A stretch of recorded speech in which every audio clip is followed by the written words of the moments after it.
The people, the headlines, the issues impacting you and your family. This week in Cincinnati on WCPO 9. Good afternoon and welcome to This Week in Cincinnati. I'm Evan Millward. You know, there is barely a part of life that hasn't been affected by the COVID-19 pandemic. Today we start by focusing on one of those, its effect on the economy and where we may go from here. To get some insight into that, I recently spoke with the Director of Research at the Economics Center of the University of Cincinnati, Chris Nicak. Chris Nicak's the Director of Research at the Economics Center at UC. Chris, you focus a lot on sort of COVID has become a two-pronged problem for us. Obviously the health and medical side, but there is the economic and even the social side of this too. You're focused on that and disparities that this is creating and the problem. What are the main focuses of your research and what are the main problems you're seeing? Right, so a lot of what we're focusing on right now is how does COVID really affect the job market? How is it affecting real estate for homeowners as well as renters? How does it affect things like childcare, which further compound issues with the workforce? If you don't have adequate childcare, you're much less likely to be able to return to a workforce if your job still even exists. Based on a study from 2016, for families that didn't have reliable access to good childcare, mothers were about 25% less likely to participate in the workforce than non-mothers. And that's really important now because we're talking a lot about back to school and schools are starting online and parents are forced with that choice of, if I need to go back, but my kids aren't back, what do I do? How much is this going to, for lack of a better word, set back working moms? Right now, we don't have a good estimate on really the magnitude of how important and devastating this could be. Right out of the gate, COVID shut down more than 40% of all childcare centers. Right now, about 80% of childcare centers are back open, but those childcare centers only represent about 20% of the childcare establishments, with the rest being primarily at-home care or sole proprietorships. And we're yet to get good data on whether or not those types of childcare facilities or at-home care, whether or not those childcare seats are going to return. And I feel like that is also part of an issue of, there's also an issue of access to childcare that is a challenge as well. Are you seeing disparities that break down by demographics? And we know on the medical side of this, there is a slight disparity for race, but on the economic side, is it also affecting people disproportionately? Particularly childcare, we don't have any good data on childcare disparities by race, but in terms of just the impact of COVID, we definitely are seeing pretty large disparities by race. Earlier reports showed that Black, Indigenous, and people of color were more likely to be affected by COVID than their white counterparts.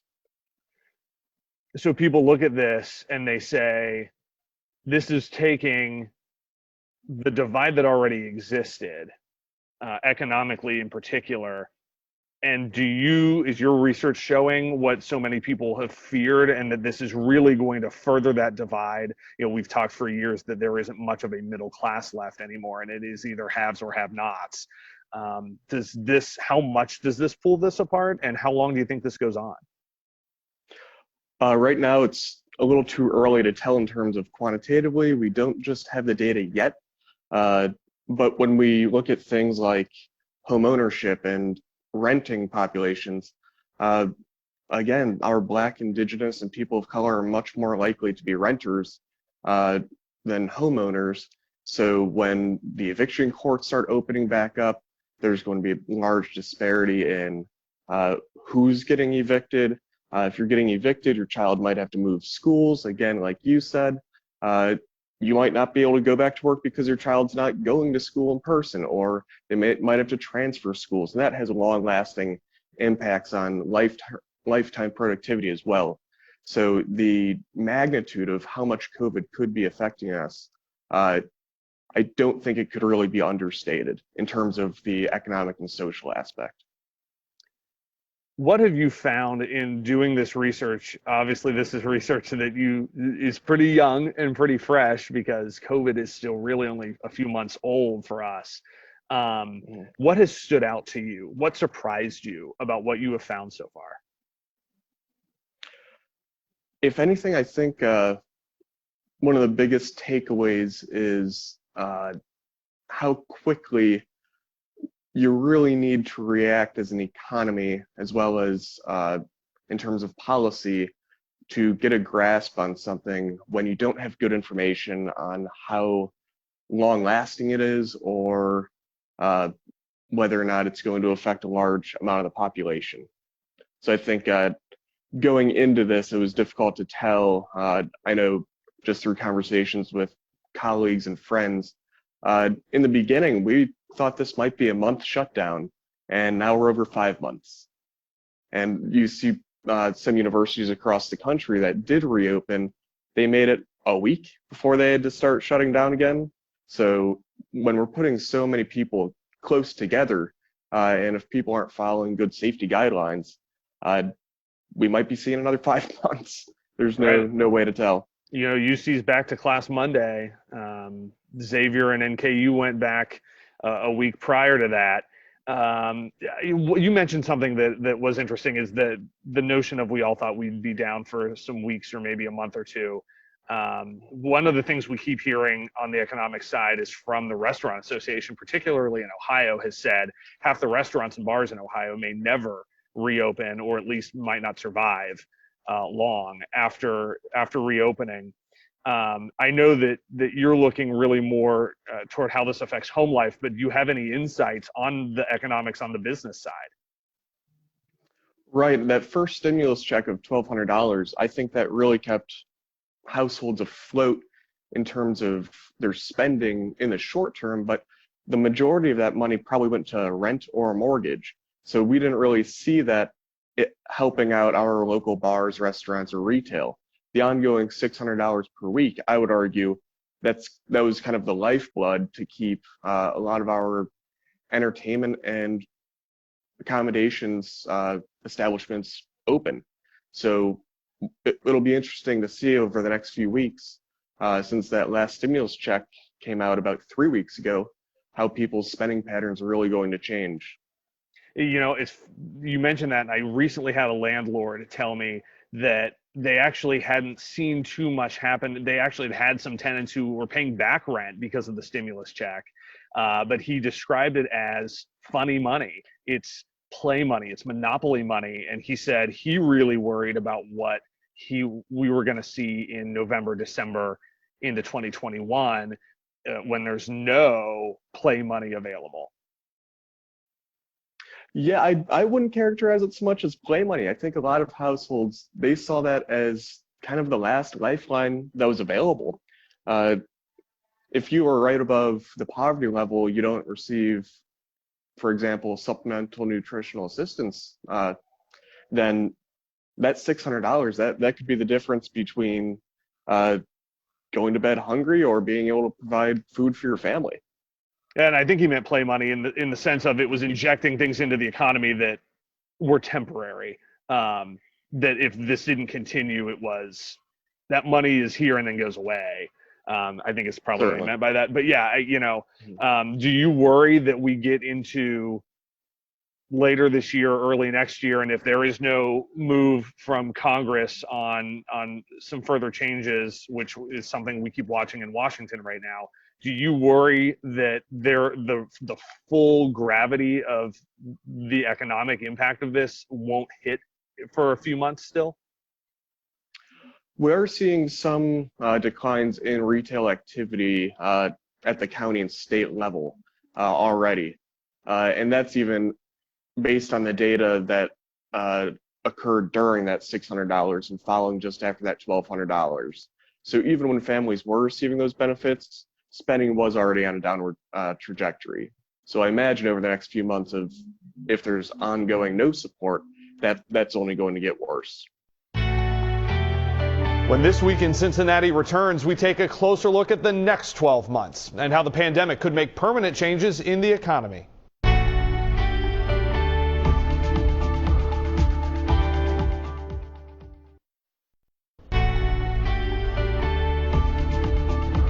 Welcome back. I'm Evan Millward. The coronavirus pandemic has affected different groups differently. This is one of the topics we covered when I spoke recently with Chris Nicak, the Director of Research at the Economics Center of the University of Cincinnati. Chris, is this hitting different parts of the economy differently? Are we seeing a different effect based on demographic and whether that is race or class? How is this affecting different levels of people differently? That's a great question. Absolutely, COVID is affecting the economy in different industries much differently. For example, I'm sitting in my office right now talking with you. I'm able to work from home the majority of the time.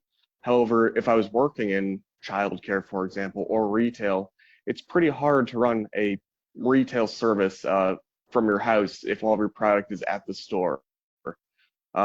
Also, for individuals that are hourly workers, they need to go to their jobs. It could be devastating. And again, that's only compounded further by if you're not able to work from home and you don't have childcare, what are you going to do? So it is absolutely affecting different parts of the economy differently. Do you have a sense of what the long-term lasting impacts of this will be? I do not.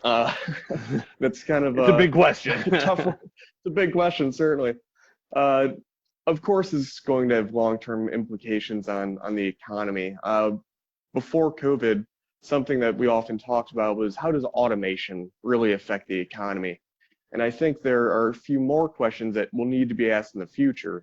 How are COVID essential employees going to be affected in the long term? And I think there's another class of workers that they may see increased rates of automation due to what happened to their jobs during this pandemic. If different sectors had to cut back on employees faster, and now employers are going to realize, hey, if we automate those positions, we're more resilient should another global pandemic occur. Chris, I know our time is a little slim now, but what are you watching right now in your research? What trends are you looking at? What comes next here? That's a great question. Keeping an eye on things like unemployment, that of course is helpful. However, unemployment does mask a lot of things such as underemployment or individuals working part-time jobs. It also masks individuals that may have gotten furloughed and they're not currently working for work because they believe their job might come back. So whenever you do look at unemployment numbers, it's always a good thing to remember that it doesn't paint the full story. Things like retail activity and sales tax collections by county, by state, I think those are pretty good indicators, as well as other things such as consumer sentiment and survey-based data, just trying to get your finger on the pulse of how people are actually saying they're doing, opposed to observing what they're doing. So contrasting the survey results from consumer sentiment with retail activity is a pretty interesting way to show whether or not our behaviors are following our feelings. Nicak also says one of the big things to watch for next is the impact of the next round of federal stimulus checks. The order signed by President Trump doesn't provide for as much money as the original round of checks that ended in July. What Congress will do when it gets back next month is anything but clear. WCPO 9 News will cover all of these developments for you. And This Week in Cincinnati, we'll be right back.